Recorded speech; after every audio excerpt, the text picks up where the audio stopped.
ಮಕರಂದ. ಬಾಬಾ ಎಂದರೆ ಆನಂದ, ಮಕ್ಕಳ ಬಾಳಿನ ಮಕರಂದ. ಬಾಬಾ ಎನ್ನುತ್ತ ಬಳಿಯಲಿ ಕರೆದು, ಬಾಬಾ ಎನ್ನುತ್ತ ಬಳಿಯಲಿ ಕರೆದು ಶಾಂತಿಯ ನೀಡುವ ಒಲವಿಂದ, ಶಾಂತಿಯ ನೀಡುವ ಒಲವಿಂದ. ಓಂ ಶಾಂತಿ. ಈ ದಿನದ ಮುರಳಿಯ ದಿನಾಂಕವಾಗಿದೆ 26/5/2026. ಪ್ರಾತಃ ಮುರಳಿ ಬಾಪ್ತಾದ ಮಧುಬನ್. ಮಧುರ ಮಕ್ಕಳೇ, ಸದಾ ಇದೇ ಖುಷಿಯಲ್ಲಿರಿ. ಸ್ವಯಂ ಭಗವಂತನೇ ಶಿಕ್ಷಕನಾಗಿ ನಮಗೆ ಓದಿಸುತ್ತಾರೆ. ನಾವು ಅವರಿಂದ ರಾಜಯೋಗವನ್ನು ಕಲಿಯುತ್ತಿದ್ದೇವೆ, ಪ್ರಜಾಯೋಗವಲ್ಲ. ಪ್ರಶ್ನೆಯಾಗಿದೆ, ಈ ವಿದ್ಯೆಯ ವಿಶೇಷತೆ ಏನಾಗಿದೆ? ನೀವು ಎಲ್ಲಿಯವರೆಗೆ ಪುರುಷಾರ್ಥ ಮಾಡಬೇಕಾಗಿದೆ? ಉತ್ತರ, ಈ ವಿದ್ಯೆಯನ್ನು ಯಾರು ಬಹಳ ಸಮಯದಿಂದ ಓದುತ್ತಾ ಬರುತ್ತಿದ್ದಾರೆಯೋ ಅವರಿಗಿಂತಲೂ ಹೊಸ ಮಕ್ಕಳು ತೀಕ್ಷ್ಣವಾಗಿ ಮುಂದೆ ಹೋಗುತ್ತಾರೆ. ಇದು ಸಹ ವಿಶೇಷತೆಯಾಗಿದೆ. 3 ತಿಂಗಳಿನ ತೀಕ್ಷ್ಣ ಬುದ್ಧಿಯ ತೀವ್ರ ಪುರುಷಾರ್ಥಿ ಹೊಸ ಮಕ್ಕಳು ಹಳಬರಿಗಿಂತಲೂ ಮುಂದೆ ಹೋಗುತ್ತಾರೆ. ನೀವು ಪೂರ್ಣ ತೇರ್ಗಡೆಯಾಗುವವರೆಗೂ, ಕರ್ಮಾತೀತ ಸ್ಥಿತಿಯನ್ನು ಪಡೆಯುವವರೆಗೆ, ಎಲ್ಲ ಲೆಕ್ಕಾಚಾರಗಳನ್ನು ಮುಗಿಸುವವರೆಗೂ ಪುರುಷಾರ್ಥ ಮಾಡಬೇಕಾಗಿದೆ. ಓಂ ಶಾಂತಿ. ಮಕ್ಕಳು ಎಲ್ಲಿ ಕುಳಿತಿದ್ದೀರಿ? ಬೇಹದ್ದಿನ ತಂದೆಯ ಶಾಲೆಯಲ್ಲಿ. ಮಕ್ಕಳಿಗೆ ಬಹಳ ಶ್ರೇಷ್ಠ ನಶೆ ಇರಬೇಕು. ಯಾವ ಮಕ್ಕಳಿಗೆ? ಬೇಹದ್ದಿನ ತಂದೆಯ ಮಕ್ಕಳಿಗೆ ಅಥವಾ ಆತ್ಮಿಕ ಮಕ್ಕಳಿಗೆ. ತಂದೆಯು ಆತ್ಮರಿಗೆ ಓದಿಸುತ್ತಾರೆ, ಗುಜರಾತಿ ಅಥವಾ ಮರಾಠಿಯರಿಗೆ ಓದಿಸುವುದಿಲ್ಲ. ಅದಂತೂ ನಾಮರೂಪವಾಯಿತು. ತಂದೆಯು ಆತ್ಮರಿಗೆ ಓದಿಸುತ್ತಾರೆ. ನೀವು ತಿಳಿದುಕೊಂಡಿದ್ದೀರಿ, ನಮ್ಮ ಬೇಹದ್ದಿನ ತಂದೆಯು ಅವರೇ ಆಗಿದ್ದಾರೆ. ಯಾರಿಗೆ ಭಗವಂತನೆಂದು ಹೇಳಲಾಗುತ್ತದೆ? ಭಗವಾನ್ ವಾಚವೂ ಇದೆ, ಆದರೆ ಯಾರಿಗೆ ಭಗವಂತನೆಂದು ಹೇಳಲಾಗುತ್ತದೆ ಎಂಬುದನ್ನು ತಿಳಿದುಕೊಂಡಿಲ್ಲ. ಶಿವ ಪರಮಾತ್ಮಾಯ ನಮಃ ಎಂದು ಹೇಳುತ್ತಾರೆ. ಪರಮಾತ್ಮನಂತೂ ಒಬ್ಬರೇ ಆಗಿದ್ದಾರೆ. ಅವರು ಸರ್ವಶ್ರೇಷ್ಠ ನಿರಾಕಾರನಾಗಿದ್ದಾರೆ. ನಿಮಗೆ ಕೃಷ್ಣ ಭಗವಂತನು ಓದಿಸುವುದಿಲ್ಲ, ಮೊದಲು ಓದಿಸಿಲ್ಲ. ನೀವು ತಿಳಿದುಕೊಂಡಿದ್ದೀರಿ, ನಾವಾತ್ಮರ ತಂದೆಯು ನಮಗೆ ಓದಿಸುತ್ತಿದ್ದಾರೆ. ಭಗವಂತನು ನಿರಾಕಾರನಾದರು. ಶಿವನ ಮಂದಿರಕ್ಕೆ ಹೋಗುತ್ತಾರೆ, ಅವರ ಪೂಜೆ ಮಾಡುತ್ತಾರೆ ಅಂದ ಮೇಲೆ ಅವರು ಇರಬೇಕಲ್ಲವೇ? ನಾಮ ರೂಪದಿಂದ ಭಿನ್ನವಾದ ವಸ್ತು ಯಾವುದೂ ಇರುವುದಿಲ್ಲ. ಇದನ್ನು ನೀವೀಗ ತಿಳಿದುಕೊಂಡಿದ್ದೀರಿ. ಇಡೀ ಪ್ರಪಂಚದಲ್ಲಿ ಯಾರೂ ತಿಳಿದುಕೊಂಡಿಲ್ಲ. ನೀವೀಗ ತಿಳಿದುಕೊಳ್ಳಲು ತೊಡಗಿದ್ದೀರಿ. ಬಹಳ ಸಮಯದಿಂದ ತಿಳಿದುಕೊಳ್ಳುತ್ತಾ ಬಂದಿದ್ದೀರಿ. ಬಹಳ ಸಮಯದಿಂದ ಬರುವವರಿಗಿಂತಲೂ ಹೊಸಬರು ಮುಂದೆ ಹೋಗಲು ಸಾಧ್ಯವಿಲ್ಲ ಎಂದಲ್ಲ. ಇದು ಸಹ ವಿಶೇಷತೆಯಾಗಿದೆ. 3 ತಿಂಗಳಿನ ಹೊಸ ಮಕ್ಕಳು ಸಹ ಬಹಳ ಮುಂದೆ ಹೋಗಬಲ್ಲರು. ಆದ್ದರಿಂದಲೇ ಬಾಬಾ ಈ ಆತ್ಮನ ಬುದ್ಧಿಯು ಬಹಳ ತೀಕ್ಷ್ಣವಾಗಿದೆ ಎಂದು ಹೇಳುತ್ತಾರೆ. ಹೊಸಬರು ಕೇಳುವಾಗ ಬಹಳ ಗದ್ಗದಿತರಾಗುತ್ತಾರೆ. ಎಲ್ಲರೂ ಈಶ್ವರೀಯ ವಿದ್ಯಾರ್ಥಿಗಳೇ ಆಗಿದ್ದಾರೆ. ನಿರಾಕಾರ ತಂದೆ ಜ್ಞಾನಸಾಗರನು ಓದಿಸುತ್ತಿದ್ದಾರೆ. ಭಗವಾನ್ ವಾಚವೂ ಗಾಯನವಿದೆ, ಆದರೆ ಯಾವಾಗ ಎಂಬುದು ಮರೆತು ಹೋಗಿದ್ದಾರೆ. ಈಗ ನೀವು ಮಕ್ಕಳು ತಿಳಿದುಕೊಂಡಿದ್ದೀರಿ. ಇಂಥವರು ಕೆಲವರಿರುತ್ತಾರೆ, ಅವರ ತಂದೆಯು ಶಿಕ್ಷಕನಾಗಿರುತ್ತಾರೆ, ಆದರೆ ಅವರು ಕೇವಲ ಒಂದೇ ವಿಷಯದ ಬಗ್ಗೆ ಓದಿಸುತ್ತಾರೆ. ಇನ್ನೊಂದು ವಿಷಯಕ್ಕಾಗಿ ಮತ್ತೊಬ್ಬ ಶಿಕ್ಷಕರು ಓದಿಸುತ್ತಾರೆ. ಇಲ್ಲಂತೂ ತಂದೆಯು ಎಲ್ಲ ಮಕ್ಕಳಿಗೆ ಶಿಕ್ಷಕನಾಗುತ್ತಾರೆ. ಇದು ವಿಚಿತ್ರವಾದ ಮಾತಾಗಿದೆ. ಅನೇಕ ಮಕ್ಕಳಿದ್ದಾರೆ. ನಮಗೆ ಶಿವ ತಂದೆಯು ಓದಿಸುತ್ತಾರೆಂದು ನಿಶ್ಚಯವಿದೆ. ಶ್ರೀಕೃಷ್ಣನಿಗೆ ಬಾಬಾ ಎಂದು ಹೇಳಲು ಸಾಧ್ಯವಿಲ್ಲ. ಕೃಷ್ಣನಿಗೆ ಹೀಗೆ ಶಿಕ್ಷಕ ಗುರುವೆಂದು ತಿಳಿಯುವುದಿಲ್ಲ. ಇಲ್ಲಿ ತಂದೆಯಂತೂ ಸನ್ಮುಖದಲ್ಲಿ ಓದಿಸುತ್ತಿದ್ದಾರೆ. ನೀವು ಭಿನ್ನ ಭಿನ್ನ ಪ್ರಕಾರದ ವಿದ್ಯಾರ್ಥಿಗಳು ಕುಳಿತಿದ್ದೀರಿ. ನೀವು ತೇರ್ಗಡೆಯಾಗುವವರೆಗೂ ತಂದೆಯು ಶಿಕ್ಷಕನಾಗಿ ಓದಿಸುತ್ತಾರೆ. ಕರ್ಮಾತೀತ ಸ್ಥಿತಿಯನ್ನು ಪಡೆಯುವವರೆಗೂ ಪುರುಷಾರ್ಥ ಮಾಡಬೇಕಾಗಿದೆ. ಕರ್ಮಗಳ ಲೆಕ್ಕಾಚಾರದಿಂದ ಮುಕ್ತರಾಗಬೇಕಾಗಿದೆ. ನಿಮಗೆ ಆಂತರ್ಯದಲ್ಲಿ ಬಹಳ ಖುಷಿ ಇರಬೇಕು. ತಂದೆಯು ನಮ್ಮನ್ನು ಇಂತಹ ಪ್ರಪಂಚದಲ್ಲಿ ಕರೆದುಕೊಂಡು ಹೋಗುತ್ತಾರೆ ಮತ್ತು ಈ ರೀತಿ ಮಕ್ಕಳು ಕುಳಿತಿರುವ ಹಾಗೂ ಪರಮಧಾಮ ನಿವಾಸಿ ತಂದೆಯು ಬಂದು ಓದಿಸುತ್ತಾರೆಂದು ತಿಳಿದುಕೊಳ್ಳುವ ಶಾಲೆಯು ಮತ್ಯಾವುದೂ ಇಲ್ಲ. ಈಗ ನೀವಿಲ್ಲಿ ಕುಳಿತಿದ್ದೀರಿ ಅಂದಾಗ ತಿಳಿದುಕೊಳ್ಳುತ್ತೀರಿ, ನಮ್ಮ ಬೇಹದ್ದಿನ ತಂದೆಯು ನಮಗೆ ಓದಿಸುವುದಕ್ಕಾಗಿ ಬರುತ್ತಾರೆ ಅಂದ ಮೇಲೆ ಆಂತರ್ಯದಲ್ಲಿ ಬಹಳ ಖುಷಿ ಇರಬೇಕು. ತಂದೆಯು ನಮಗೆ ರಾಜಯೋಗವನ್ನು ಕಲಿಸುತ್ತಿದ್ದಾರೆ. ಇದು ಪ್ರಜಾಯೋಗವಲ್ಲ, ರಾಜಯೋಗವಾಗಿದೆ. ಈ ನೆನಪಿನಿಂದಲೇ ಮಕ್ಕಳಿಗೆ ಖುಷಿಯ ನಶೆಯೇರಬೇಕು. ಎಷ್ಟು ದೊಡ್ಡ ಪರೀಕ್ಷೆಯಾಗಿದೆ ಮತ್ತು ನೀವು ಎಷ್ಟು ಸಾಧಾರಣವಾಗಿ ಕುಳಿತಿದ್ದೀರಿ. ಹೇಗೆ ಮುಸಲ್ಮಾನರು ಮಕ್ಕಳನ್ನು ನೆಲದ ಮೇಲೆ ಕೂರಿಸಿ ಓದಿಸುತ್ತಾರೆ. ನೀವು ಈ ನಿಶ್ಚಯದಿಂದ ಇಲ್ಲಿಗೆ ಬರುತ್ತೀರಿ.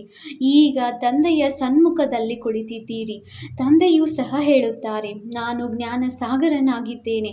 ಕಲ್ಪ ಕಲ್ಪವೂ ಬಂದು ರಾಜಯೋಗವನ್ನು ಕಲಿಸುತ್ತೇನೆ. ಕೃಷ್ಣನ 84 ಜನ್ಮಗಳೆಂದಾದರೂ ಹೇಳಿ, ಅಥವಾ ಬ್ರಹ್ಮನ 84 ಜನ್ಮಗಳೆಂದಾದರೂ ಹೇಳಿ, ಒಂದೇ ಮಾತಾಗಿದೆ. ಬ್ರಹ್ಮನೇ ಶ್ರೀಕೃಷ್ಣನಾಗುತ್ತಾರೆ. ಇದನ್ನು ಬುದ್ಧಿಯಲ್ಲಿ ಚೆನ್ನಾಗಿ ಧಾರಣೆ ಮಾಡಿಕೊಳ್ಳಬೇಕಾಗಿದೆ. ತಂದೆಯ ಜೊತೆ ಬಹಳ ಪ್ರೀತಿ ಇರಬೇಕು. ನಾವಾತ್ಮರು ತಂದೆಯ ಮಕ್ಕಳಾಗಿದ್ದೇವೆ. ಪರಮಪಿತ ಪರಮಾತ್ಮನು ಬಂದು ನಮಗೆ ಓದಿಸುತ್ತಾರೆ. ಕೃಷ್ಣನಂತೂ ಓದಿಸಲು ಸಾಧ್ಯವಿಲ್ಲ. ಕೃಷ್ಣನೇ ಈ ರೀತಿ ಓದಿಸಲು ಸಾಧ್ಯವೇ? ಕಿರೀಟ ಇತ್ಯಾದಿಗಳನ್ನು ತೆಗೆದಿಟ್ಟು ಬಂದಿರುವನೇ? ಈಗ ಓದಿಸುವವರಂತೂ ಅನುಭವಿಗಳು ಬೇಕು. ಆದ್ದರಿಂದ ತಂದೆಯು ತಿಳಿಸುತ್ತಾರೆ, ನಾನು ವೃದ್ಧನ ತನುವನ್ನು ತೆಗೆದುಕೊಂಡಿದ್ದೇನೆ. ಇದು ನಿಶ್ಚಿತವಾಗಿದೆ. ಶಿವ ತಂದೆಯು ಬ್ರಹ್ಮರವರ ಮೂಲಕವೇ ಓದಿಸುತ್ತಾರೆ. ಆದ್ದರಿಂದಲೇ ಪರಮಪಿತ ಪರಮಾತ್ಮನು ಬ್ರಹ್ಮನ ಮೂಲಕ ಸ್ಥಾಪನೆ ಮಾಡುತ್ತಾರೆಂದು ಹೇಳುತ್ತಾರೆ. ಆದರೆ ಬ್ರಹ್ಮನು ಎಲ್ಲಿಂದ ಬಂದರೆಂದು ತಿಳಿದುಕೊಳ್ಳುವುದಿಲ್ಲ. ತಂದೆಯು ಕುಳಿತು ಮತ್ತೆ ಮತ್ತೆ ಮಕ್ಕಳನ್ನು ಜಾಗೃತಗೊಳಿಸುತ್ತಾರೆ. ಮಾಯೆಯು ಮತ್ತೆ ಮಲಗಿಸಿಬಿಡುತ್ತದೆ. ಈಗ ನೀವು ಸನ್ಮುಖದಲ್ಲಿ ಕುಳಿತಿದ್ದೀರಿ. ನಿಮಗೆ ತಿಳಿದಿದೆ, ನಾನು ನಿಮ್ಮ ಆತ್ಮಿಕ ತಂದೆಯಾಗಿದ್ದೇನೆ. ನನ್ನನ್ನು ಅರಿತುಕೊಂಡಿದ್ದೀರಲ್ಲವೇ? ಪರಮಪಿತ ಪರಮಾತ್ಮನು ಜ್ಞಾನ ಸಾಗರನಾಗಿದ್ದಾರೆ. ಪತೀತ ಪಾವನ, ದುಃಖಹರ್ತ, ಸುಖಕರ್ತನೆಂದು ಹಾಡುತ್ತಾರೆ. ಕೃಷ್ಣನಿಗೆ ಈ ರೀತಿ ಎಂದು ಹೇಳುವುದಿಲ್ಲ. ಎಲ್ಲರಿಗೂ ಒಟ್ಟಿಗೆ ಓದಿಸಲು ಸಾಧ್ಯವಿಲ್ಲ. ಮಧುಬನದಲ್ಲಿ ಮುರುಳಿಯು ನಡೆಯುತ್ತದೆ. ಅದು ಮತ್ತೆ ಎಲ್ಲ ಸೇವಾ ಕೇಂದ್ರಗಳಿಗೆ ಹೋಗುತ್ತದೆ. ನೀವೀಗ ಸನ್ಮುಖದಲ್ಲಿದ್ದೀರಿ. ನಿಮಗೆ ತಿಳಿದಿದೆ, ಕಲ್ಪದ ಮೊದಲು ಸಹ ತಂದೆಯು ಈ ರೀತಿ ಓದಿಸಿದ್ದರು. ಇದೇ ಸಮಯವಾಗಿತ್ತು. ಯಾವುದು ಕಳೆದು ಹೋಯಿತು, ಅದು ಪುನಃ ವರ್ತಮಾನವಾಗುವುದಿದೆ. ಈಗ ಭಕ್ತಿ ಮಾರ್ಗದ ಮಾತುಗಳನ್ನಂತೂ ಬಿಡಬೇಕಾಗಿದೆ. ಈಗ ನಿಮಗೆ ಜ್ಞಾನದೊಂದಿಗೆ ಮತ್ತು ಓದಿಸುವವರೊಂದಿಗೆ ಪ್ರೀತಿ ಇದೆ.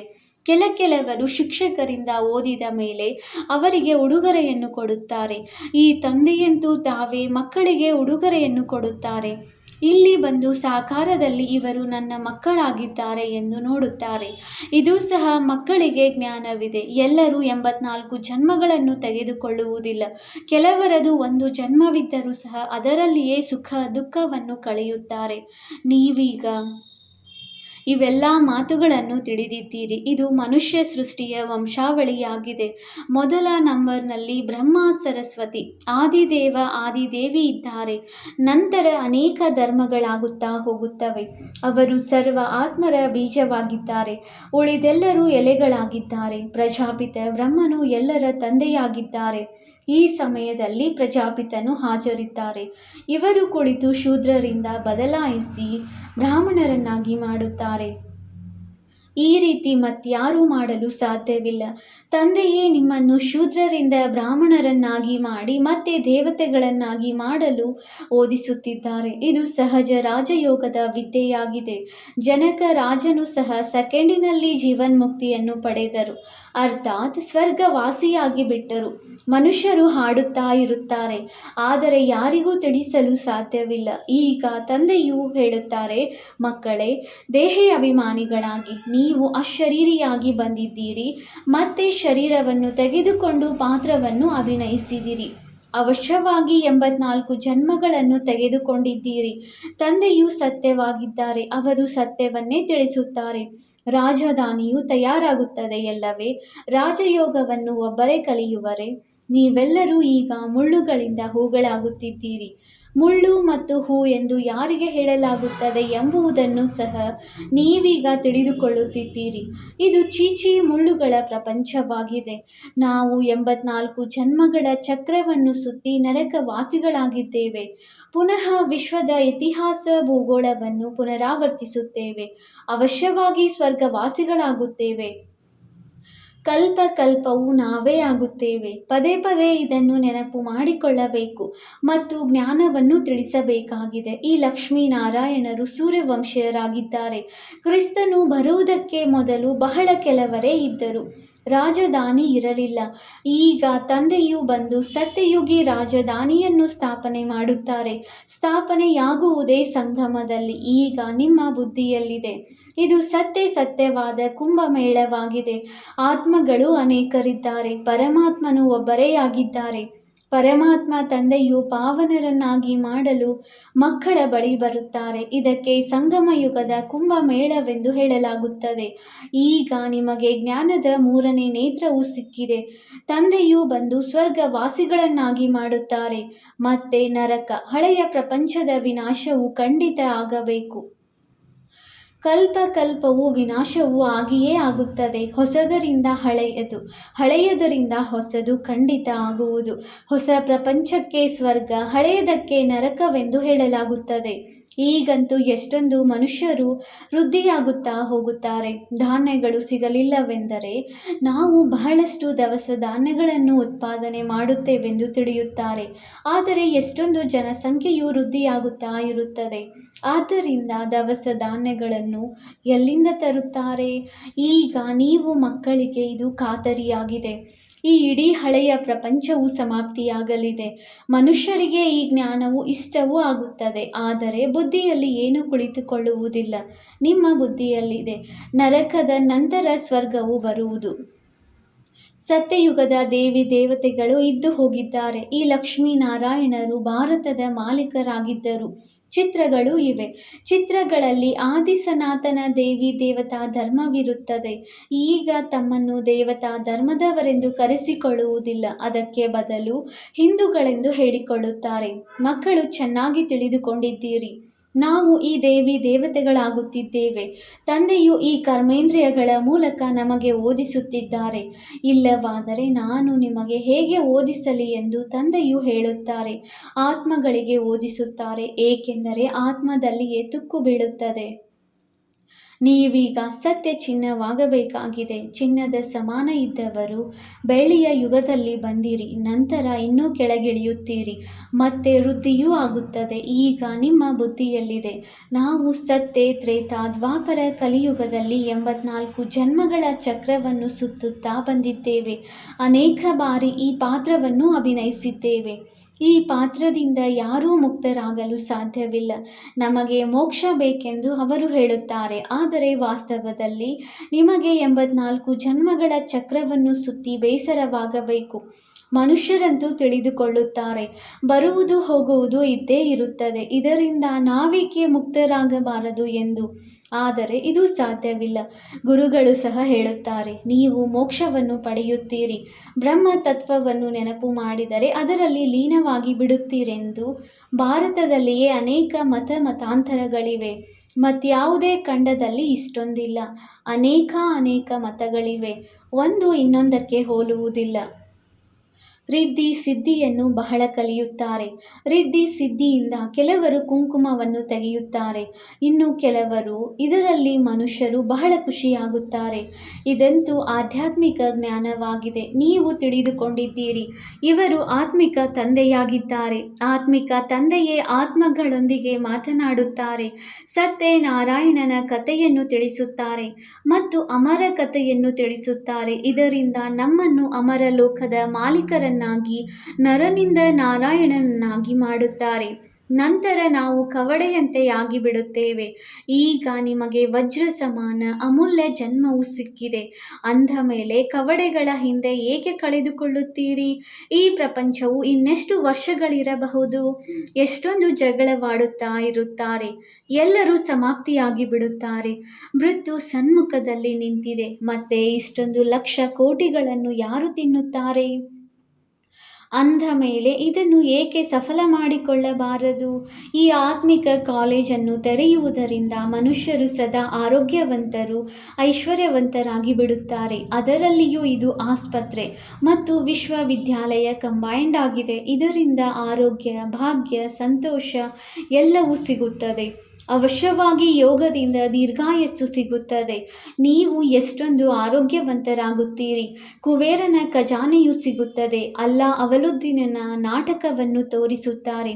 ನೀವು ತಿಳಿದುಕೊಂಡಿದ್ದೀರಿ, ಅಲ್ಲಾನು ಯಾವ ಆದಿ ಸನಾತನ ದೇವಿ ದೇವತಾ ಧರ್ಮದ ಸ್ಥಾಪನೆ ಮಾಡುವರೋ ಅದರಲ್ಲಿ ಬಹಳ ಸುಖವಿದೆ. ಹೆಸರೇ ಆಗಿದೆ ಸ್ವರ್ಗ. ನೀವು ಶಾಂತಿಧಾಮದ ನಿವಾಸಿಗಳಾಗಿದ್ದೀರಿ. ನಂತರ ಮೊದಲು ಸುಖಧಾಮದಲ್ಲಿ ಬಂದಿರಿ. ಮತ್ತೆ 84 ಜನ್ಮಗಳನ್ನು ತೆಗೆದುಕೊಳ್ಳುತ್ತಾ ಕೆಳಗಿಳಿಯುತ್ತಾ ಬಂದಿದ್ದೀರಿ. ಕಲ್ಪವು ನಾನು. ನೀವು ಮಕ್ಕಳಿಗೆ ಈ ರೀತಿ ತಿಳಿಸಿಕೊಡುತ್ತೇನೆ. ನೀವು ತಮ್ಮ ಜನ್ಮಗಳ ಬಗ್ಗೆ ತಿಳಿದುಕೊಂಡಿಲ್ಲ. ನಾನು ನಿಮಗೆ ತಿಳಿಸುತ್ತೇನೆ. ನೀವೇ 84 ಜನ್ಮಗಳನ್ನು ತೆಗೆದುಕೊಂಡಿದ್ದೀರಿ. ಈ ವಸ್ತ್ರವು ಹಳೆಯದಾಗಿದೆ. ಆತ್ಮವು ತಮೋಪ್ರಧಾನವಾಗಿ ಬಿಟ್ಟಿದೆ. ತಂದೆಯು ಸತ್ಯವನ್ನೇ ಹೇಳುತ್ತಾರೆ. ಅವರೆಂದೂ ಸುಳ್ಳು ಹೇಳುವುದಿಲ್ಲ. ಅವರು ಸತ್ಯವಾಗಿದ್ದಾರೆ. ಸತ್ಯಯುಗವು ನಿರ್ವಿಕಾರಿ ಪ್ರಪಂಚ ಸತ್ಯಖಂಡವಾಗಿದೆ. ನಂತರ ರಾವಣನು ಅಸತ್ಯ ಖಂಡವನ್ನಾಗಿ ಮಾಡುತ್ತಾರೆ. ಇದು ಅಸತ್ಯ ಖಂಡವಾಗಿದೆ.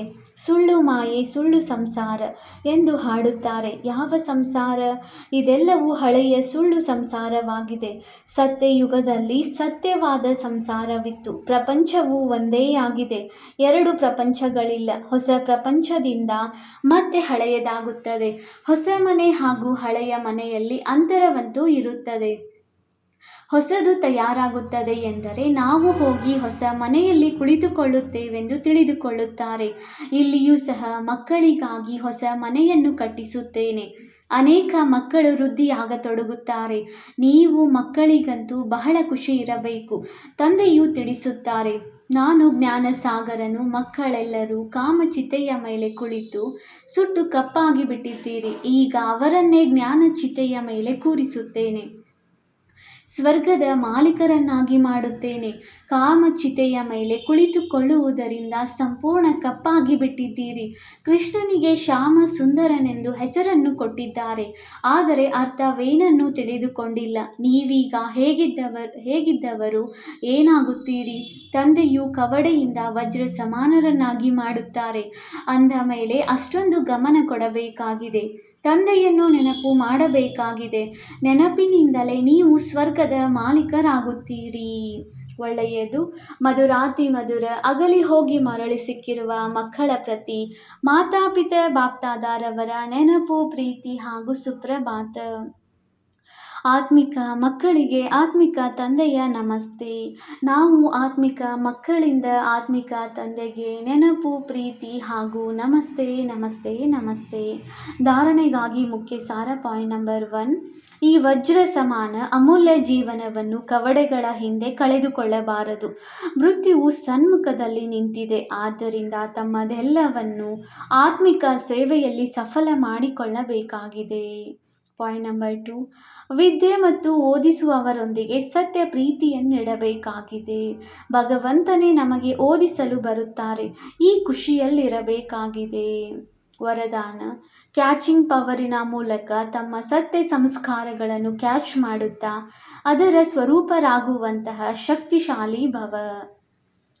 ಪುರುಷಾರ್ಥದ ಮುಖ್ಯ ಆಧಾರವೇ ಕ್ಯಾಚಿಂಗ್ ಪವರ್ ಆಗಿದೆ. ಹೇಗೆ ವೈಜ್ಞಾನಿಕವಾಗಿ ಬಹಳ ಹಳೆಯ ಶಬ್ದವನ್ನೇ ಕ್ಯಾಚ್ ಮಾಡುತ್ತಾರೆ, ಹಾಗೆಯೇ ತಾವು ಶಾಂತಿಯ ಶಕ್ತಿಯಿಂದ ತಮ್ಮ ಆದಿ ದೈವಿ ಸಂಸ್ಕಾರವನ್ನು ಕ್ಯಾಚ್ ಮಾಡಿರಿ. ಇದಕ್ಕಾಗಿ ಸದಾ ಸ್ಮೃತಿ ಇರಲಿ, ನಾನು ಹೀಗೆಯೇ ಇದ್ದೇನು, ಪುನಃ ಹೀಗಾಗುತ್ತಿದ್ದೇನೆ. ಆ ಸಂಸ್ಕಾರಗಳನ್ನೆಷ್ಟು ಕ್ಯಾಚ್ ಮಾಡುವಿರಿ ಅಷ್ಟು ಅದರ ಸ್ವರೂಪರಾಗುವಿರಿ.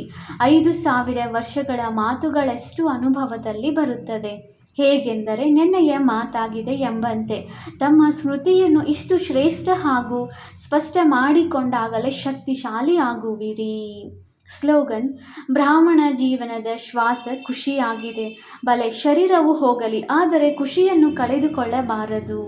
ಅವ್ಯಕ್ತ ಸೂಚನೆ: ಸದಾ ಅಚಲ ಅಡೋಲ ಏಕರಸ ಸ್ಥಿತಿಯ ಅನುಭವ ಮಾಡಿ.